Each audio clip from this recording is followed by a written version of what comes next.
Welcome to Real Talk for Real Women. It's Black History Month, and it's your girl Fearless.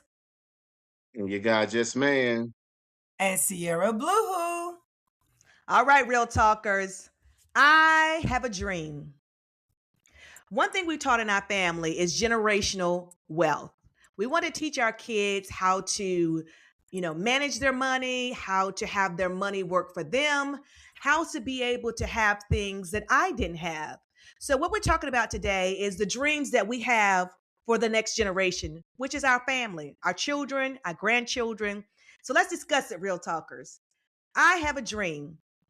One thing my husband and I have taught is about financial literacy, how to be financially stable, how to ensure that you can be able to have money to do the things that you enjoy, and how you can utilize money for things that you really want, like an education, for a home that you want to buy, for the savings that you want to have, investments that you would like to have, things that you would like to do in the future. Maybe you want to travel the world. It takes money to do that. So, one thing that we've instilled in our children is how to understand money.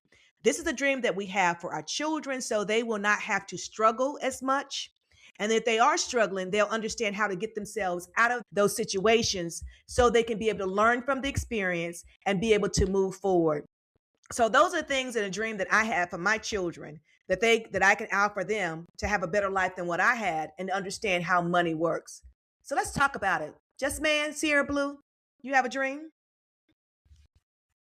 Like that. I like that. I like that financial literacy is very important for the kids, for the next generation.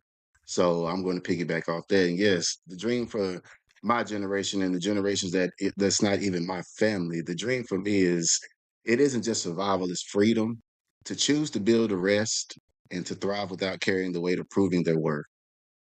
Um, Mm. a future where Black children can grow up knowing their history without it being traumatizing. When we normally talk about Black history, most people may think it's depressing, and everything about Black history is not depressing. So, for my Mm. generation, I want them to have the freedom to pursue their dreams without limits placed on them by stereotypes. I want my generation of wealth that's built intentionally, not just talked about. We could talk about it, but we have to put it in action. We have to show them that it is possible. We have to be that blueprint for them to follow. And if we're not that blueprint, then who's going to be that for them? And then I want them to Mm. also have access to the education, healthcare, and opportunity without barriers.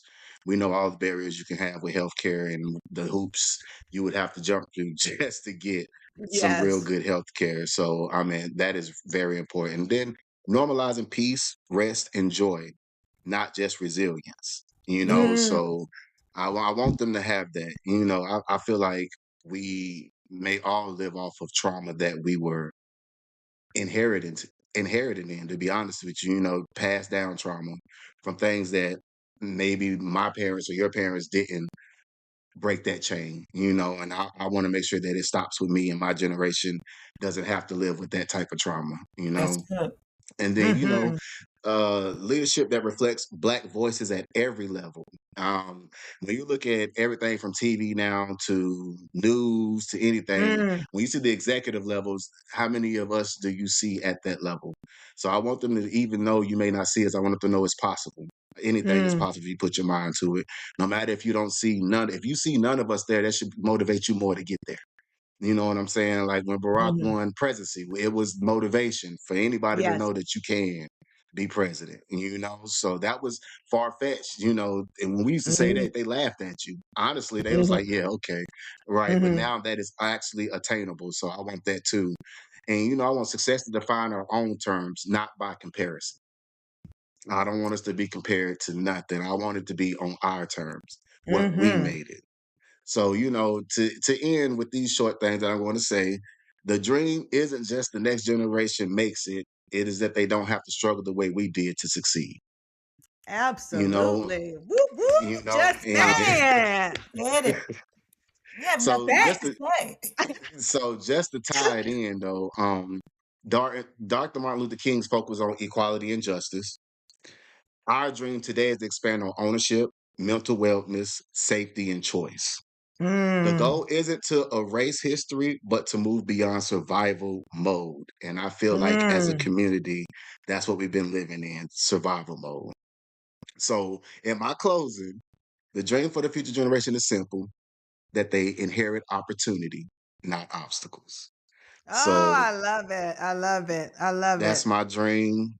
Sierra Wow. Blue, I think I that's a love to wrap. know your dream. No, I think that's a wrap. Mic drop.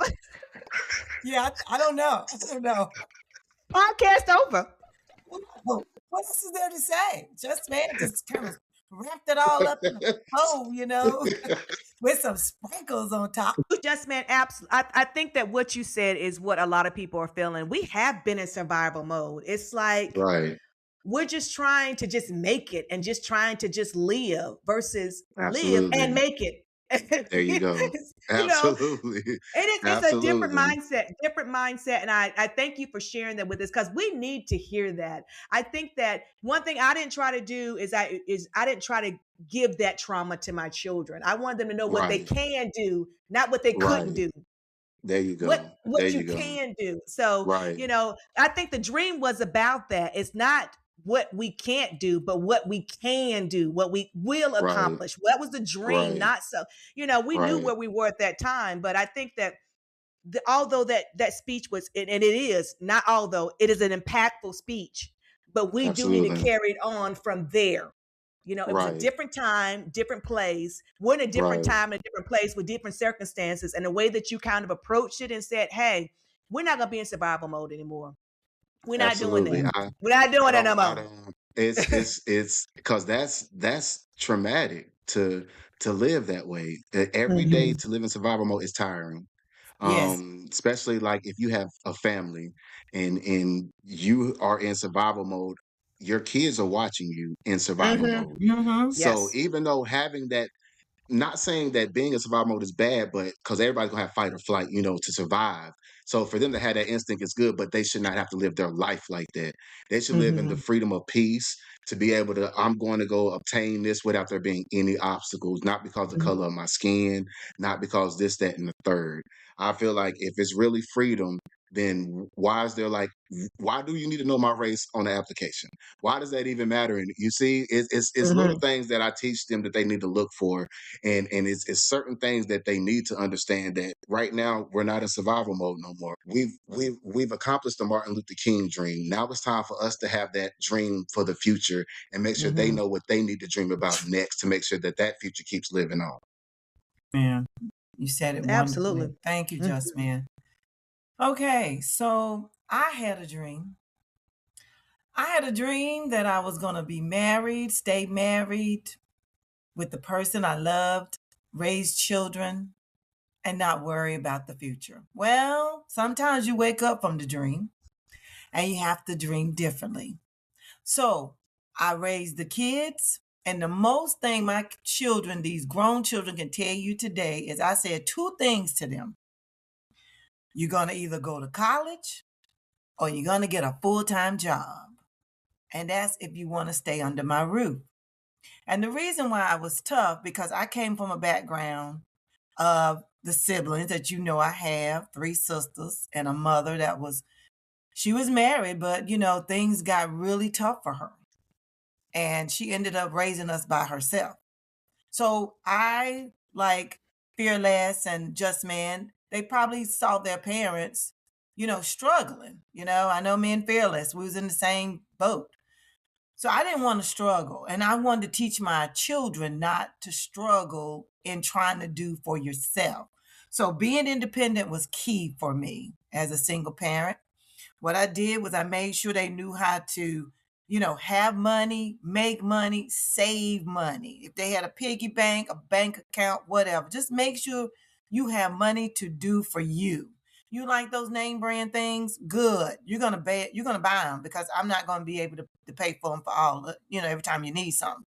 I need you to be able to survive on your own. That was a big thing in my house. Survival was key because I wanted you to be able to get out there in the real world and be able to, fight or flight. You know what I'm saying? Like Just Man said, be able to stand up when you need to stand up. Be able to sit down when you need to sit down and act like you got some sense. Don't go out there acting crazy because the world don't love you. So that was a big thing for me. And to show my children resources. How do you open a bank account? How do you access health care? How do you call the doctor's appointment, when you get at least 16, 17, you want to take some kind of leadership for yourself. You need to get your driver's license. Why? Because I might need you to take me somewhere in your car because you're going to save money to buy it. Those things stuck with me because I didn't really have anybody when I was young to show me those things.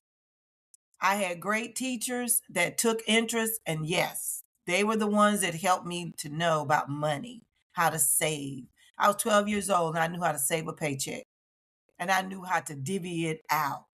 And I always joke and say, I can balance $3 in my bank account better than I can balance 300. Because I know that's what I have to look forward to keep going. I do believe in Martin Luther King's dreams as far as peace. He walked and talked and he preached about having peace. He talked about having different ethnic groups to walk in peace and socialize in peace and children be educated together in peace. And I was a part of that segregation movement as a child. And I didn't understand it back then, but I do understand it now more so. And I don't want my grandchildren to have to feel like, outsiders, even if they have a different color. I have a grandchild now. She's the only Black child in her classroom. But does she know that?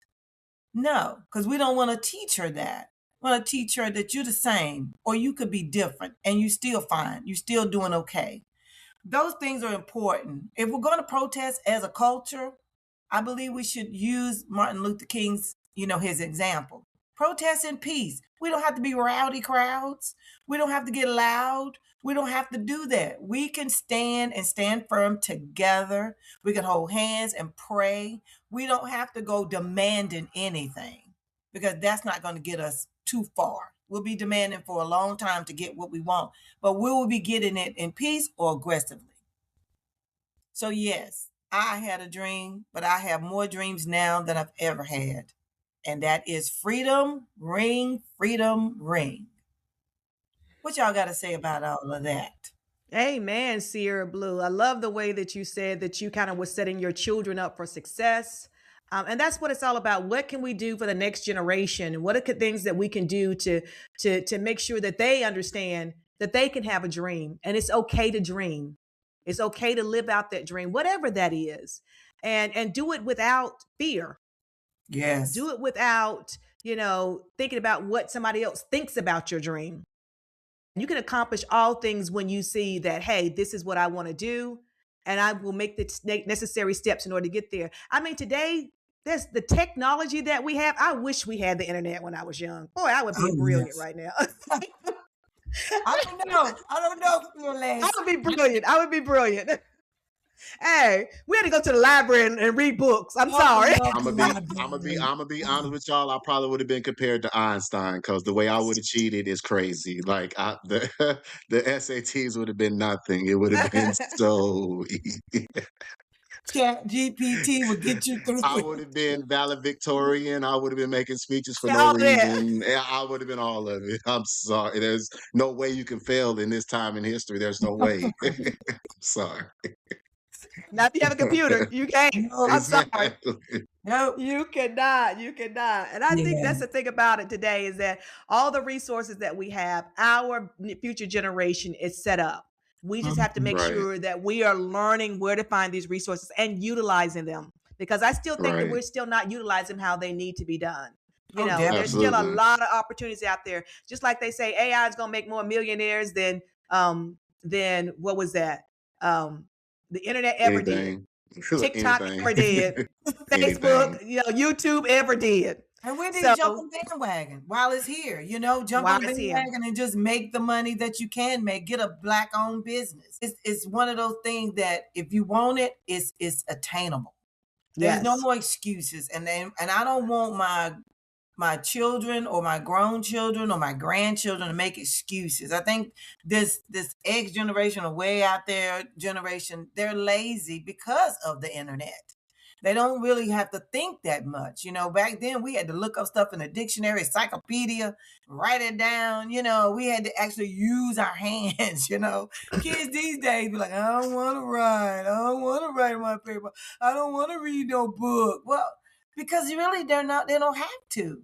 The book can read to them. They don't have to read the book now, So it's kind of like to me, it's like a 50-50, thing where we're good to see these things growing as we move forward, having the dream, but we're also having different ways of the dream being revealed to us in different generations, and how we should make the best of that dream that we have for ourselves and for our next generation of children and grown-ups.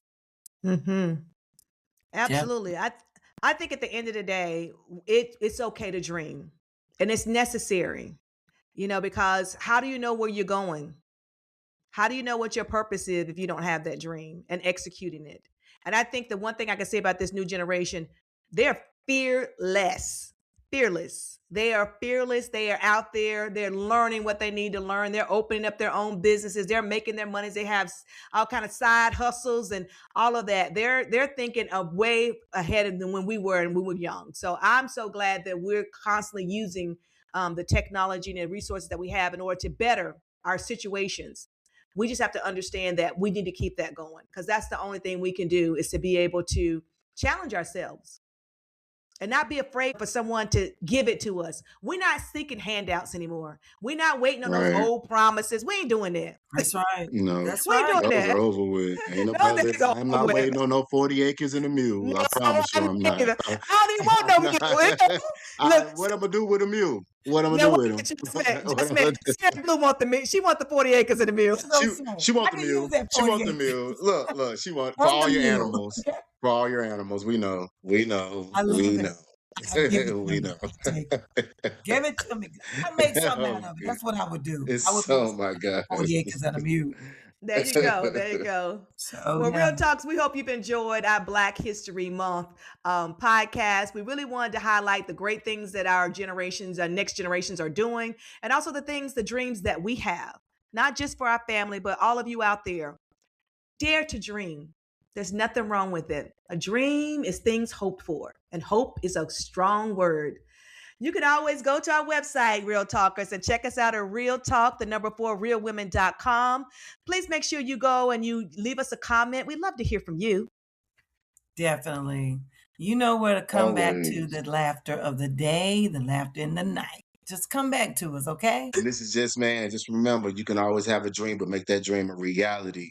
And this is Black History Month. We love you. Just Man signing out. Bye-bye. Bye.